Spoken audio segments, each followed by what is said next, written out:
윤석열 검찰총장이 건설업자 윤중천 씨로부터 별장에서 접대를 받았다는 진술이 있었는데 검찰이 이를 덮었다. 이런 의혹 보도가 나오면서 파장이 커지고 있습니다.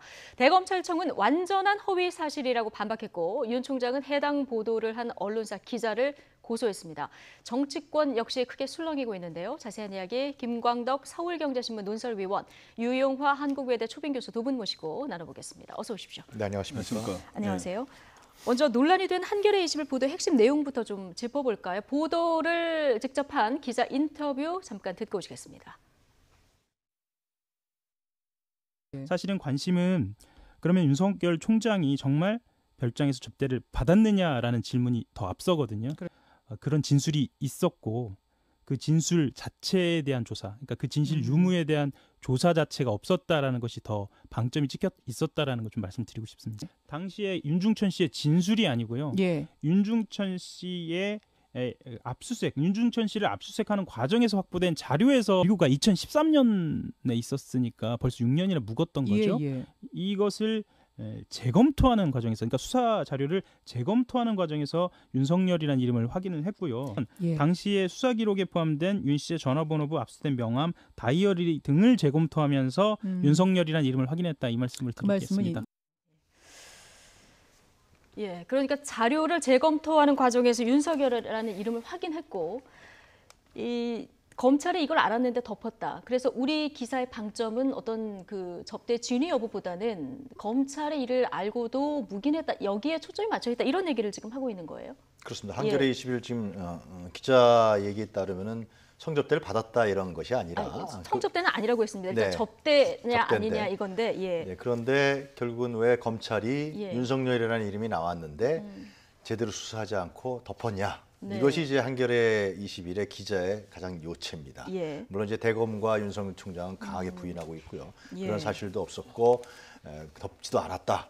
이렇게 부인하고 있기 때문에 이후에 이제 한겨레 입장에서 봤을 때는 그럼 수사 기록을 공개해라. 한겨레 오늘 보니까요. 수사 기록을 공개하면은 확인이 가능한 거 아니냐라는 거고요. 그러나 이게 좀 더 구체적으로 말씀드리면 한 3차례 이제 수사가 있었는데 2013 지금 한겨레 기자 얘기는 2013년도 얘기가 맞는 것 같아요. 2013년도에 그 당시에 이 김학의 사건 검찰 수사했을 때 그때의 전화번호부라든가 명함, 다이어리에 윤석열이라는 이름이 나왔다라는 거죠. 근데 이제 2018년도에 이제 그 진상조사위원회가 구성이 됩니다. 법무부 산하의 검찰 진상조사위원회. 거기서는 그 진술이 확보되는 건 사실이에요. 한겨레 기자가 그 팩트가 맞는 건 사실인 거죠. 면담을 했는데 이 비공개 면담이었던 거죠. 그렇죠. 거기서 결국은 윤중천이라는 사람이 윤석열을 뭐 만났다, 아니 별장에 초대했다. 이러한 팩트가 있다라는 건 맞다라는 것이 이제 그거는 추후에 확인된 거죠. 그러나 이제 그 이후에 2018년도 검찰 진상조사단 그리고 어제 국감에 있었던 진상조사단에서는 애매모호했고 이후에 윤중천 씨가 부인했다. 만난 적이 없다. 부인했다라는 거 전혀. 그래서 조사를 안 한 것이지 우리가 윤석열 총장을 보호하기 위해서 제 식구 감싸기 위해서 덮은 것은 아니다. 지금까지 이렇게까지 나와 있는 상황이죠. 그러니까 윤중천 씨가 또 나는 그런 이야기 한 적이 없다. 이렇게 하는 바람에 좀 또 애매모호한 상황이 됐는데 지금 한겨레 21의 주장은 접대 진위 여부는 뭐 별로 중요한 방점은 아니라고 얘기를 하지만 이 보도를 접한 분들은 이미 그 접대가 있었느냐 없었느냐에부터 관심을 가지게 되는 거기 때문에 자칫하면은 무책임한 의도가 될 수도 있어서 오늘 뭔가 한겨레 후속 보도가 있지 않을까 싶었는데 딱히 뭐 나온 부분이 있습니까? 일단 제가 보기에는 저도 이제 많이 취재하고 기사를 써본 입장에서 이야기하면 한겨레도 이제 정론 보도를 지향하는 신문 아닙니까? 그렇기 때문에 나름대로의 취재원은 있을 겁니다. 근데 그 취재원이라는 게 이제 어느 정도 신빙성이 있느냐, 그리고 취재원이 한 말을 그대로 또 쓸 수는 없는 거거든요. 그런 측면에서 저는 한겨레 신문의 보도가 보면은 큰 핵심은 그 전에 윤정 씨가 이 윤 총장과의 관계를 거론한 적이 있다는 거고, 그 다음에 2013년 수사 과정에서 수사 기록에 예를 들어 전화번호부라든가 이런 데 이름이 한번 나온다는 것인데, 근데 이거를 제대로 수사하지 않았다 이런 건데, 제가 보기에는 지금 현재 조국 장관은 좀 여러 가지 일가의 의혹을 수사하는 총지휘자인 지금 윤 총장, 윤석열 네. 총장에 대해서 보도하려면 최소한 예. 육하 우리가 보도할 때는 나름대로 제보에도 예. 육하 원칙이라는 게 있습니다. 언제 네. 어디서 언제쯤에 어디서 또 어떻게 했다고 하는 여러 가지 이러한 기본적인 육하 원칙에 가까운 이런 나름대로의 사실 확인이 있어야지 네. 누가 한 사람이 했다 그래서 그렇게 하면 진짜 조금 더 복수의 집단에서 확인을 했어야 된다는 말씀이신 그래서 거죠. 지금까지의 보도 제가 볼 때는 뭐 최종 진위는 저도 단정할 수는 없습니다. 그렇죠. 그러나 그런 여러 가지 우리가 할 때는 최소한 그 복수의 어떤 관계자들의 이런 크로스 체크 이런 걸 통해서 기본적인 팩트를 확인하는 게 있어야 되는데 그래서 그거에 대해서 지금 확실한 자신이 없다 보니까 접대북에 중요한 게 아니라 이걸 추가 수사를 제대로 하지 않았냐 이런 이야기를 하는 것 같은데 저는 이러한 보도가 우리가 발표한 걸 주로 쓰는 걸 발표 저널리즘이라 그러고 제보한 걸 그대로 쓰면 제보 저널리즘이 돼버리거든요. 이런 거를 언론은 다시 제대로 규명하는 이러한 스크린 과정을 제대로 거쳐야 되지 않는가 그런 점에서 좀 아쉬움이 있고 그러나 앞으로 뭐 남은 여러 가지 아직 의문점들이 있기 때문에 그러한 것들을 저는 추가로 다른 방식을 통해서 지금 윤 총장이 지금 고소하지 않았습니까? 그렇죠. 그런 거기 때문에 검찰의 자체 조사 있지만 또 검찰의 자체 조사를 하게 되면 윤 총장의 휘하에 있기 때문에 또 여러 가지 방법이 있습니다만은 저는 뭐 특검이라든가 다른 방식으로 저는 규명하고 있는 방법이 있다고 생각합니다. 취재원의 신빙성 문제를 지금 좀 짚어주셨는데 어쨌든 대검에서는 본 적도 없고 간 적도 없다. 완전한 허위 사실이다. 강력하게 부인했고 지금 말씀하신 대로 즉각 형사고소도 했거든요. 그만큼 이 부분에 대해서 자신이 있다 이런 얘기일까요? 어떻게? 그러니까 이제 청와대 민정에서도 윤 총장을 이제 저거 할 때 뭐 신원 문제에서 검토할 때 이것이 없는 거로 확인됐다라는 보도까지 나오지 않았습니까? 조국 장관도 그걸 인정했고. 그러니까 그 동안에 이제 검찰 수사가 서너 차례 있었는데 이 김학의 관련해서 윤중천 관련해서 최종 결론은 아니다라는 것이 났기 때문에 그것에 근거해서 결국은 윤석열 총장은 관계가 없다. 그리고 윤중천이라는 사람이 말을 오락가락했고 나중에 부인했기 때문에 이것이 지금까지 나온 팩트예요. 그러나 이제 우리 논설 의원께서 말씀하셨습니다마는 한겨레 주장은 그럼 수사 기록을 공개하라는 거죠. 그래서 저는 추가 보도라든가 추가 취재도 물론 중요하겠지만 이 문제에 관련해서 그러면 이제 검찰에서 수사 기록을 공개하면은 이 문제는 정리되지 않을까 싶은데요. 이번 주말이 고비일 것 같은데 어떻게 이제 언론사와 검찰이 대응할지 좀 지켜봐야 될 것 같습니다. 그러니까 한겨레 20일 아까 그 기자의 녹취를 들어보셨습니다마는 2013년에 어떤 전화번호부나 압수된 명함이라든가 다이어리에서 이름을 확인했다 이런 거 아니겠습니까? 이게 그런 진술을 들었다는 겁니까? 직접 확인을 했다는 겁니까? 지금 제가 보기에는 한겨레 신문이 그러한 수사 기록이 아까 전화본 윤종정 씨가 관리한 그 전화번호부라든가 그다음 받은 명함, 그다음에 다이어리 등의 이런 것 중에서 윤석열 이름이 나온다는 건데 이거에 대해서 저는 한겨레 신문이 직접 그 자료를 확인한 것 같지는 않습니다. 그런 누구한테 전원 형식으로 들었다고 안 들은 걸 쓰지는 않았을 거예요. 제 언론 속성으로 볼 때. 그러니까 직접 확인했다기보다는 뭔가 들은 내용.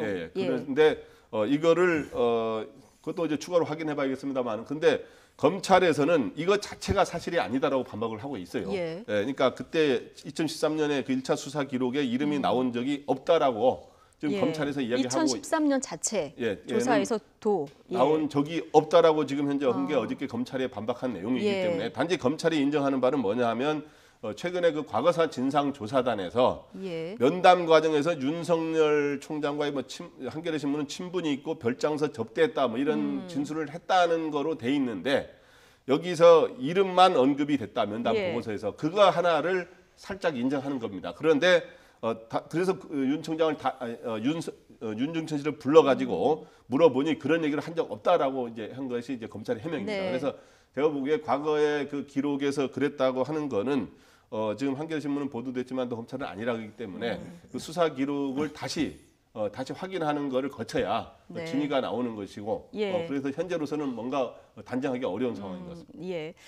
자, 어제 법사위 국정감사가 있었는데요. 당시 수사단을 이끌었었던 여환섭 단장, 당시 단장이죠. 지금 대구지검장이고요. 자, 이 수사에 대해서 재수사 과정이 부실하지 않았다 이런 얘기를 했습니다. 발언 듣고 오시겠습니다. 조사단에서 기록을 인계받은 이후에 윤중천에게 이제 그 면담 보고와 같은 얘기를 한 적이 그 밖에서 만나서 얘기한 적이 있냐고 물었더니 그렇게 얘기한 적이 없다고 그렇게 얘기를 했고, 또한 1, 2차 수사 기록이라든지 기타 다른 자료에 일체 윤석열에 대한 자료가 없기 때문에, 윤석열을 안다는 자료가 없었기 때문에 더 이상 진행을 하지 못했습니다.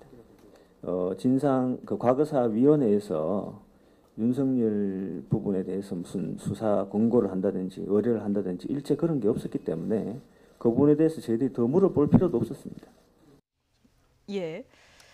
자, 어제 하필이면 또 기사가 난 직후에 대구고검 이 국정감사가 있어서 이 얘기를 굉장히 주목해서 들었는데요.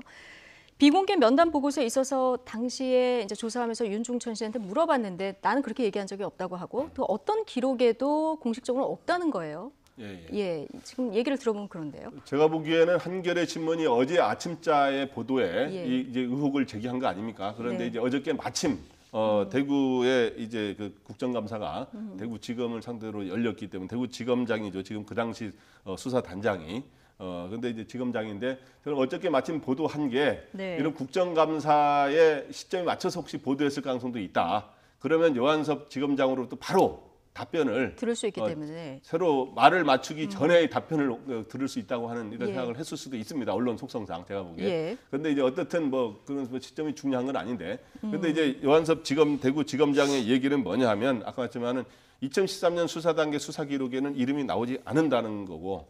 그다음에 이번에 과거사 진상조사단의 면담 보고서에 이름이 나오긴 하지만 확인했더니 그런 얘기 뭐 접대라든가 이런 얘기 한 적 없다라고 했다는 거고 친분 이야기도 하지 않았다는 거예요. 그래서 본인이 지금 나중에 이제 본인이 부인하고 있는 상황이어서 추가 물증도 없어가지고 수사할 단서가 없었다. 그래서 수사할 필요성이 없었다 이런 이야기를 하는 거죠. 그렇기 때문에 지금 한겨레 신문에서 이야기하는 왜 추가 수사를 하지 않고 덮었느냐라고 하는 거는 여 지검장 같은 경우는 덮은 게 아니라 아니라고 그러고 추가 수사 단서가 없는데 어떻게 수사를 하느냐 이런 상황으로 하는데 현재 2단계에서는 이제 더 나가지 못하기 때문에 어떻든 지금 현재 추가로 지금 조사라든가 예를 들어 검찰의 자료 공개라든가 그다음 추가에 지금 고소한 거에 따른 수사 아까 내가 말했지만 또 추가 다른 이제 특검 조사라든가 이런 게 있는데 어떻든 근데 이제 문제는 이게 사실 여부를 떠나서 만약에 이게 사실이라면 저는 사실일 가능성이 적다고 봅니다만은 당 청와대 민정수석에서도 검찰총장을 임명할 때 인사검증을 다 하지 않습니까? 근데 이거에 대해서 인사검증을 했다는 겁니다. 그래서 어저께 그러면은 조국 민정수석이 당시 민정수석이 책임 있는 거 아니냐 이렇게 나오니까 조국 수석이 처음에는 답변을 불명하게 했습니다만 나중에 법무부 대변인을 통해서 민정수석실 당시에 이거를 점검을 했는데 사실이 아니라고 판단했다라고 오해 좀 더 명확하게 사실이 아니라고 판단했다고 했기 때문에 현재 청와대라든가 민주당에서는 좀 더 뭐 보도가 나왔으니 좀 살펴보자. 잘 모르겠다 이런 입장에는 공식적인 당시 민정수석이 사실이 아니라고 판단했다 해서 일단은 현재로서는 공식적으로는 당시 민정수석실 차원에서는 아니라고 한 거로 현재 그 잠정적으로 그렇게 되는 셈이죠. 자, 그런데 이게 왜 이 시점에 불거졌는가 이런 의문이 지금 계속 나오고 있습니다.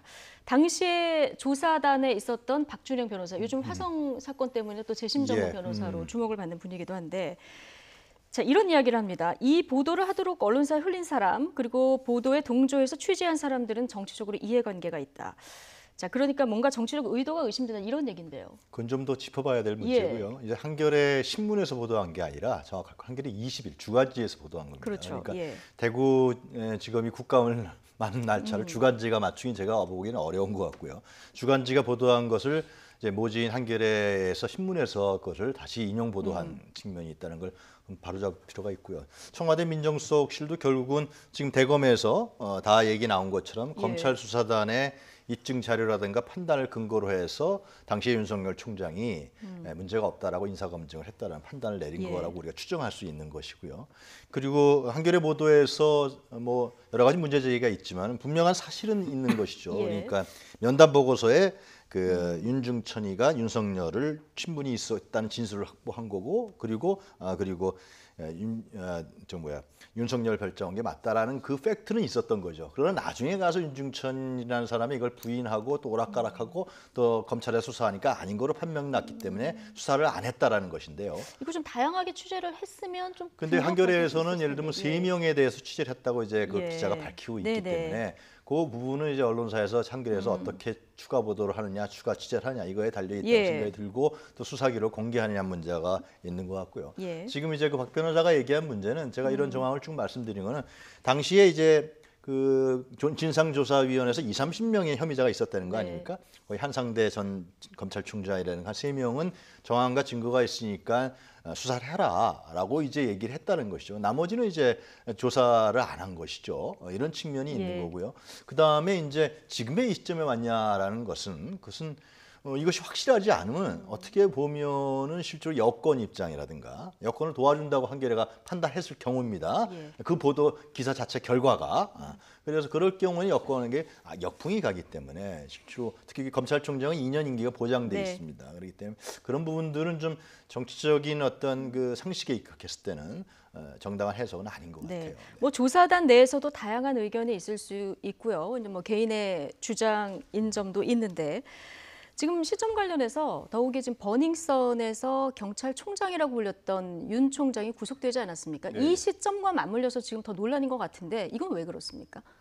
그러니까 뭐 이번에 그 소위 윤 총경이 이렇게 구속영장이 발부되고 이건데 이거로 인해서 앞으로 그렇게 되면은 윤 총장이 당시 민정수석실 조국 민정수석일 때 민정수석에 근무하지 않았습니까? 그래서 여러 가지 사모펀드라든가 이런데 여러 직간접적으로 연루되어서 이게 파장이 더 확산될 가능성이 있습니다만은 뭐 이런 것 때문에 이 보도가 이루어진 거하고는 저는 직접 관계는 없다고 봅니다. 어차피 지금 현재 조국 그 법무장관의 일가 의혹, 그러니까 부인과 여러 가지 자녀의 이런 문제라든가 이런 운동학원, 그다음 이런 것들의 문제는 그렇지 그 윤총경의 이제 구속 여부와 관계없이 계속 진행되는 상황이고 그렇기 때문에 그거와 직접 관련돼 있지는 않다고 봅니다만은 어떻든 저는 이번에 한겨레 신문의 보도가 우리 같은 뭐 언론인으로서 이 남의 보도에 대해서 뭐 이렇다 저렇다 말하기가 좀 조심스러운 게 있습니다만은 저는 더 이 정도의 중요한 사항이면 더 신중하게 확인해서 썼어야 된다는 그런 생각을 저는 개인적으로 하고요.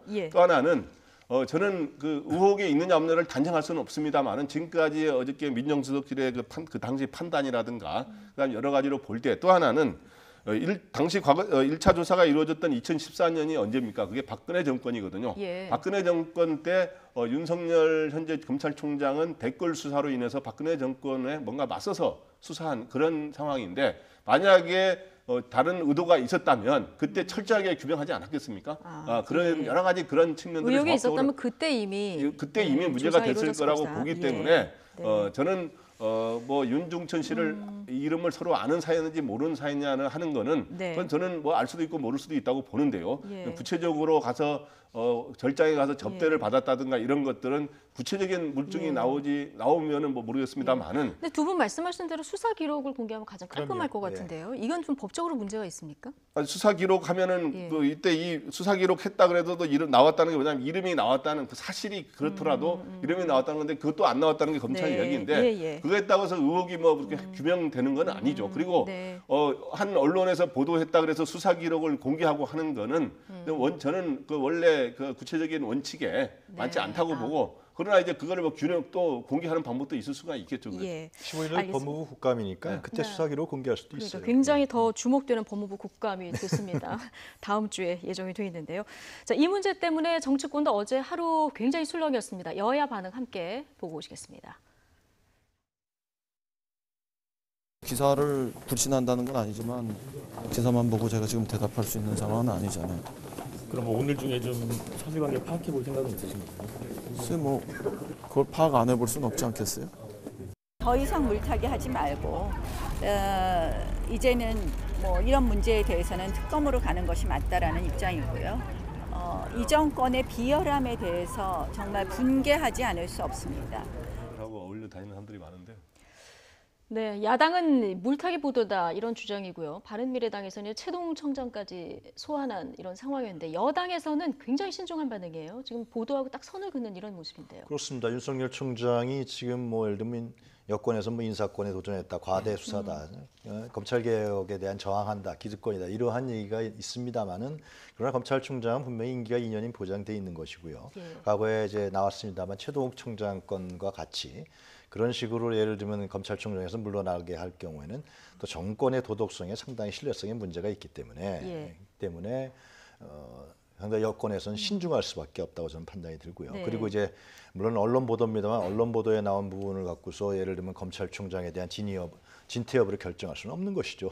그거는 물론 언론 보도가 서투르 다른 것이 아니라 그것이 최종 확인되는 팩트 확인되는 과정까지 가야 되기 때문에 그래서 아마 그리고 또 이제 이것이 예를 들면 아니다라는 부분들이 나오게 되면은 사실 역풍을 맞을 가능성도 있는 것이기 때문에.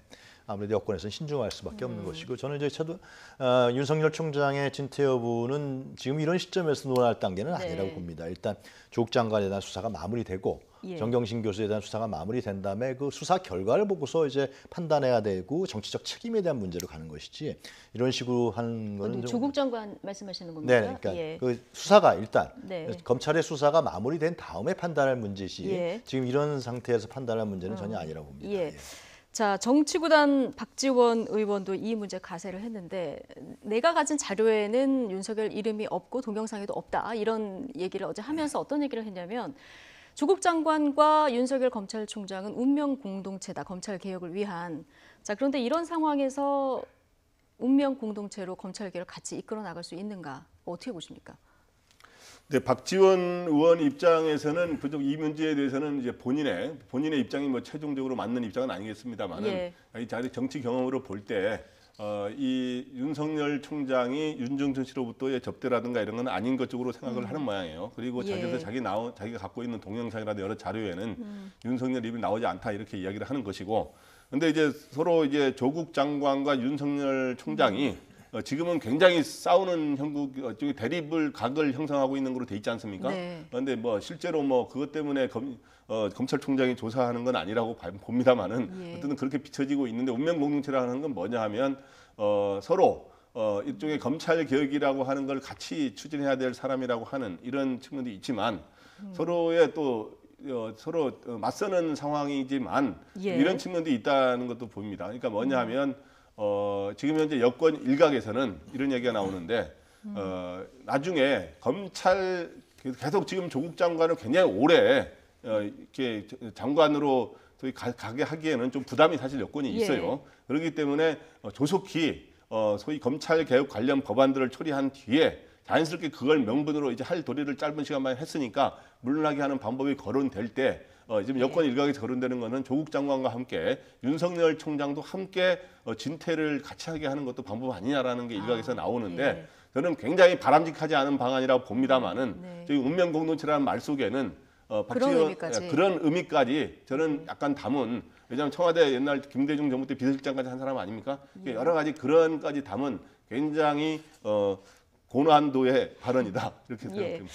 알겠습니다. 어쨌든 굉장히 어수선한 가운데 검찰이 오늘 정경심 교수를 4번째 소환을 했습니다. 역시 이제 비공개 소환으로 지금 검찰에 가서 조사를 받고 있는 상황인데 요 며칠 자산관리인 김경록 씨의 인터뷰 때문에 정말 공방이 치열하지 않았습니까? 아마 오늘 조사에서도 관련 부분에 대한 내용의 조사가 집중되지 않을까 싶은데 어떻게 보십니까? 이것이 결국은 지금 이제 정경심 교수를 그 피의 사실을 확실하게 입증해서 구속영장 청구에 그것이 법원이 받아들이게 하느냐 안 하느냐가 가장 중요한 포인트 아니겠습니까? 그리고 검찰 수사에 윤석열 총장의 검찰 수사의 핵심적인 거라고 생각합니다. 정경심 교수가 구속이 돼야 예를 들면 구속된다면은 그 타겟은 다음으로 조국 장관에게 가게 될 것이고 그렇기 때문에 중요한 부분인데 지금 김경록 씨의 그 유시민 이사장과 인터뷰 내용을 보게 되면은 이 사모펀드가 사기를 당했다는 거 아니겠습니까? 피해자란 얘기예요, 결국은요. 김경록 씨의 주장이 그런 것인데 이런 부분들은 물론 이제 김경록 씨의 주장이고 확실하게 뭐 검찰 수사라든가 공공기관에서 나온 팩트는 아닙니다만은 그러나 하여튼 이 영장 청구라든가 법원 과정에서 다툼의 소지가 상당히 충분히 있는 것이라고 판단될 수밖에 없습니다. 그래서 이것은 그렇게 되면 이제 정경심 교수가 피해자가 되기 때문에 상당히 달라지는 것이죠.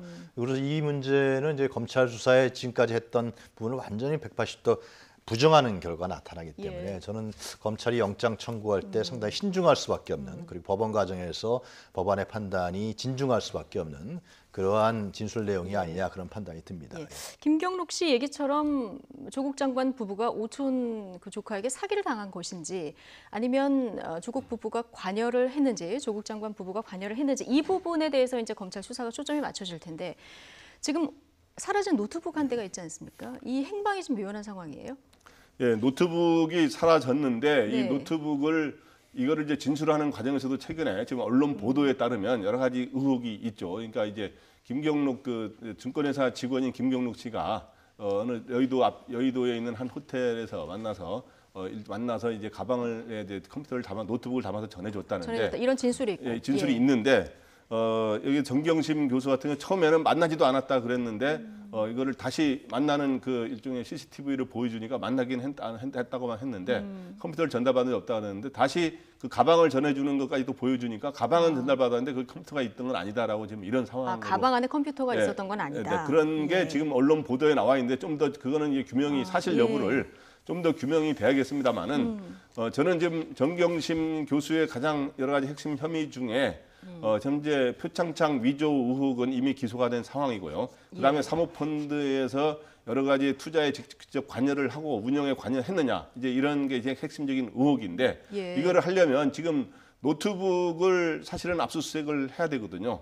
그런데 이제 노트북을 지금 현재 검찰이 확보하고 있지 못하는 상황인데다가 또 하나는 이 계좌 추적을 해야 되는데 조국 일가에 대해서 근데 이거에 대해서 지금 대부분 법원이 지금 영장을 계좌 추적을 기각하고 있다는 거예요. 대부분. 그리고 휴대폰에 특히 정경심 교수 같은 경우는 지금 증거인멸 논란도 있기 때문에 휴대폰 같은 것도 과거 일반 지금 현재 혐의자들인 경우는 휴대폰이라든가 이런 계좌 추적을 많이 하게 해주고 있는 게 관행이었거든요. 근데 지금은 굉장히 조국 가족에 대해서는 법원이 엄격하게 나오고 있는 게 저는 그렇게 되고 또 하나는 그렇게 하기 때문에 지금 영장을 과연 칠 수 있는 과연 스모킹건을 확보할 수 있느냐 하는 하나의 의문점이 하나 있는 데다가 지금 현재 굉장히 결정적인 걸 하더라도 지금 영장 전담 판사 제도의 저는 문제점으로 인해서 최근에 명재권 부장판사가 조국 장관 동생에 대해서 기각을 한 거는 제가 일반 법상식으로 볼 때는 저는 이해하기 어려운 측면이 좀 있다고 봐요. 그래서 그런 단 하나만 얘기하자면 최근에 영장실질심사를 응하지 않은 3년 동안 중앙지법에서 응하지 않은 사람이 32명인데 32명 전원이 구속됐는데 조국 장관 동생에 한해서만 그거를 영장을 기각시키는 거는 여러 가지 법을 아무리 저도 상식적인 법 전문가는 아닙니다만 읽어봐도 이해하기 어려운 측면이 있다 이 생각이 듭니다. 근데 이번 사건 보도하면서 좀 이례적이다 이런 보도를 많이 하게 되는데 유영하 교수님 보시기에는 어떻습니까? 검찰이 오늘 조사 이후에는 뭔가 이제 방침을 정해야 되는데 구속영장 청구할지가 하나 관심이고 또 하나는 지금 말씀하신 대로 법원에서 그렇다면 발부를 하게 될까 이 부분이 관심인데 건강 문제도 지난번에 보면은 조국 장관 동생 그 영장 심사에서 반영이 되지 않았습니까? 정경심 교수도 마찬가지로 건강 문제를 호소하고 있는 이런 건강은 상당히 안 좋은 상황이라서요. 게 그거는 확인이 되는 것 같고요. 물론 지금 이제 김강덕 의원께서 말씀하신 측면이 강조되는 부분도 있겠습니다만 다른 측면도 있는 건 또 사실이죠. 예를 들면은 지금 건강 때문에 그 조국 장관의 동생이 영장 실질 심사에 나가지 못해서 그냥 서면 심사로 대시하지 않았습니까?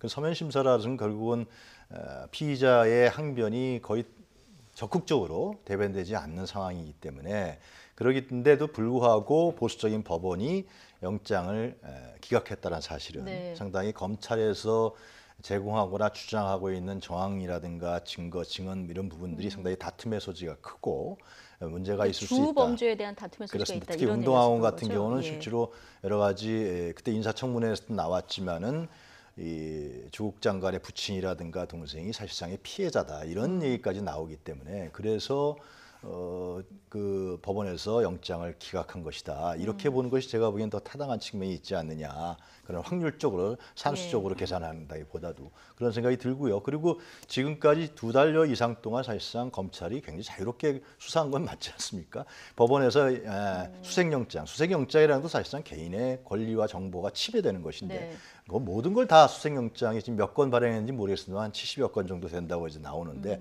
다 그건 발부를 해줬어요. 그래서 검찰이 수사할 수 있는 영역을 법원이 침범한 적은 저는 없다고 보여집니다. 상당히. 그런데 과연 2달여 동안 이렇게 수사했는데 그러면은 그 조국 장관의 동생도 영장이 기각되고 정경심 교수도 영장 청구가 불투명한 주저하는 거로 지금 언론 보도가 되는 거 보았을 때는 그동안의 검찰 수사의 과대성이라든가 과잉성이 어떻게 보면 입증될 수 있는 간접적인 부분이 네. 있다. 그래서 이번 주에 다음 주에 확실한 부분들이 나올 때 우리가 판단할 수 있을 것 같아요. 예, 어쨌든 사법부 판단 존중돼야 된다. 그럼요. 예, 이런 의견이시고요.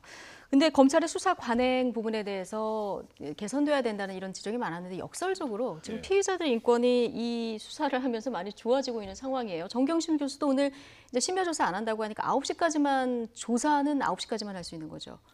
네, 최근에 법무부가 낸 그 검찰 개혁안에 보면은 여기는 보면 일반 그 인권 보호와 관련된 것들이 많은데 예를 들어서 이제 9시 이후에 조사는 안 한다든가 검찰도 안 하겠다고 했으니까요. 네, 그다음에 앞으로 여러 차례 출석 조사를 최소화한다든가 그다음에 반복적인 영장 청구를 하지 말아야 된다든가 이런 것들이 있는데 저는 인권 보호와 관련된 이런 검찰 개혁은 저는 뭐 그 수사에 방해되지 않은 범위 내에서 최대한 보장하는 게 저는 맞다고 생각합니다. 그런 점에서 그러한 개혁안은 근데 그거는 뭐 조국 장관이 되기 전에 이미 검찰 내에서 거의 다 지난 문무일 총장 때부터 나왔던 얘기들이고 저는 새로울 게 없다고 보고 당연히 그렇게 가야 되는 거고요.